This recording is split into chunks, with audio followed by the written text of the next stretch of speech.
lo que lo llevó a ser el Adorni vocero que tenemos hoy. Así que escuchemos. El chabón que laburaba en la estación de servicio y el repartidor, pero sobre todo el tipo de la playa de la estación de servicio, fanático de Milei. Y me rompían los huevos con Milei. Y el loco Milei. Y vamos con Milei, y Milei, y Milei.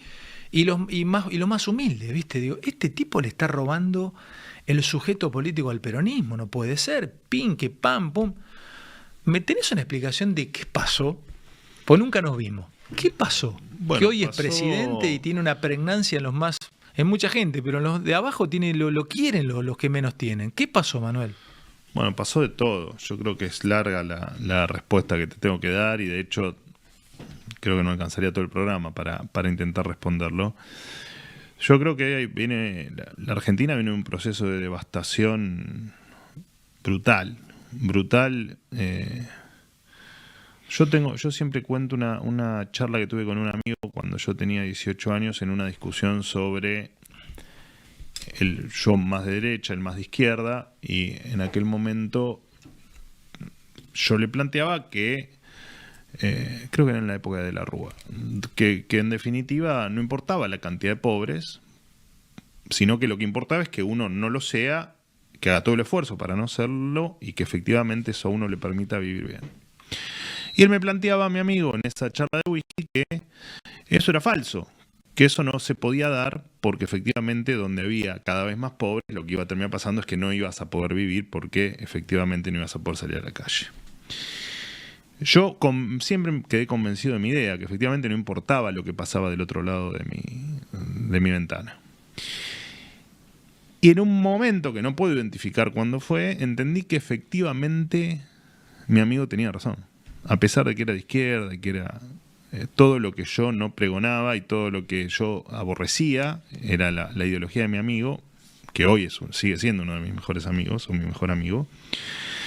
Y al tiempo comprendí que tenía razón, y que yo no iba a poder ser feliz ni desarrollarme acá, no importa lo que haga. No importa si era el mejor estudiante, el mejor profesional, si la suerte me acompañaba, si heredaba una fortuna. Esto no iba a funcionar. Bueno, de hecho yo, digamos, tengo como todo joven de mi generación, como toda persona de mi generación cuando fue joven, teníamos ideas más cercanas al peronismo, si se quiere. Y entendí que efectivamente había que cambiarlo. Había que cambiarlo porque en algún momento iba a tener hijos, en ese momento no tenía hijos, y que esos hijos se iban indefectiblemente a ir del país. Porque esos chicos iban a nacer con la concepción de que no se podía vivir en un país empobrecido. Y ahí me empezó a cambiar la cabeza. Ahí empecé a entender que esto había que cambiarlo de alguna manera. Nunca sentí realmente que esa solución iba a estar dada participando en un gobierno. No importa la ideología. Digo, ¿Nunca te lo imaginaste? No, hasta el 19 de noviembre no me lo imaginé. De hecho, el 20 de noviembre ya Javier Milei electo, a la mañana no me lo imaginaba. Me lo imaginé a la tarde, cuando pasé a saludarlo, pero antes no. Y bueno, y el tiempo, hoy estoy cada vez más convencido que efectivamente no se puede vivir en un país empobrecido y en un país que no tenga futuro. No importa cómo te vaya a vos. Y esto no es una cuestión, digamos... ¿Y por qué lo logró? No, y creo que lo mío le pasó a mucha gente. En otros tiempos y con otros pensamientos y en otras circunstancias le fue pasando a mucha gente que veía... Yo creo que de todas maneras la pandemia fue un punto de inflexión. Yo creo que si no hubiese ocurrido la pandemia, que ojalá que no hubiese ocurrido porque nos hubiésemos evitado en la Argentina miles y miles y miles de muertos, pero creo que la pandemia permitió que el populismo no dure 10 o 15 años más en el poder. Yo creo que teníamos un Alberto reelegido seguro y hubiésemos tenido un Massa 8 años, no me caben dudas. Porque todavía la Argentina muchos argentinos creían en esa fantasía del Estado presente, el Estado te cuida, el Estado está ahí con vos y es la única manera de salvarte. Y me parece que después lo que pasó con la cuarentena, con la foto... El vacunatorio VIP. Es interesante como me lo planteas. La foto... ¿Es absolutamente rupturista en la historia política moderna para vos? ¿Cambia? La foto es rupturista porque... La foto de Olivo, ¿no? De la fiesta. Se le cae el velo, se le cae la careta al populismo, ¿no? Es empobrecete vos, mientras que yo acumulo la riqueza, o acumulo la fiesta, o acumulo la libertad. Sí, por supuesto que fue rupturista y por supuesto que fue un punto de inflexión, pero vos fíjate que en ese momento...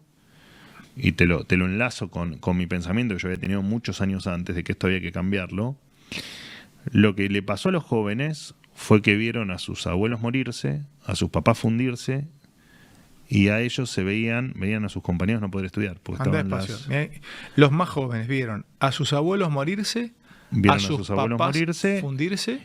y a ellos mismos no poder estudiar, a sus compañeros sin poder avanzar en sus estudios o sin tener estudio de calidad, o que les cerraron las escuelas o las universidades.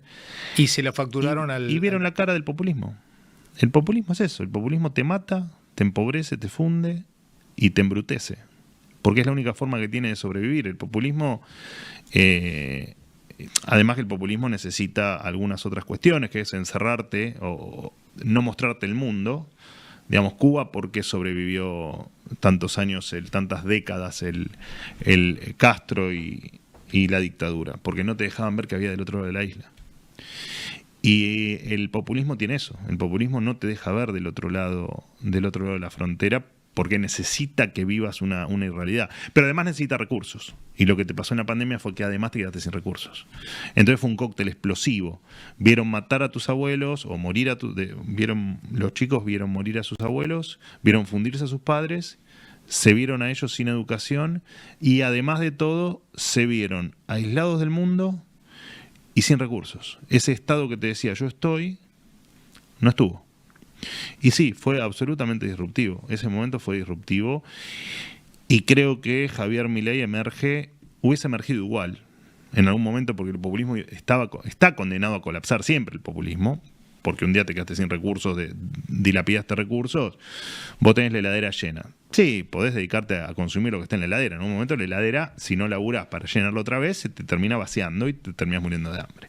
Y eso es el populismo. O sea que el Milei, algunas cosas te las digo con cierto sesgo, pues yo soy amigo de él, entonces por supuesto que tienen algo de sesgo. Pero creo que él hubiese sido igual presidente en algún momento.